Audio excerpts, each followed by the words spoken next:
সংসদ নেতা ও প্রধানমন্ত্রী তারেক রহমানের সভাপতিত্বে সরকারদলীয় সংসদীয় দলের একটি গুরুত্বপূর্ণ বৈঠক অনুষ্ঠিত হয়েছে। আজ বুধবার 11 মার্চ সকাল 11:15টার দিকে জাতীয় সংসদ ভবনে এই বৈঠক শুরু হয়।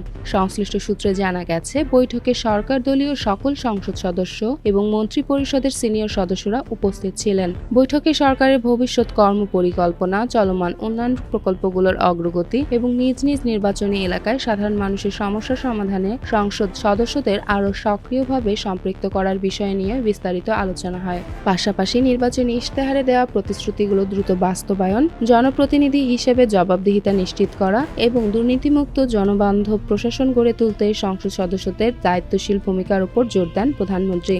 এছাড়া আগামী সংসদ অধিবেশনে সরকারের গুরুত্বপূর্ণ বিল পাস, জনস্বার্থ সংশ্লিষ্ট বিষয় নিয়ে আলোচনা এবং বিরোধী দলের উত্থাপিত গঠনমূলক প্রস্তাব ও সমালোচনার বিষয়ে দলীয় কৌশল নির্ধারণ নিয়েও বৈঠকে আলোচনা হয়েছে।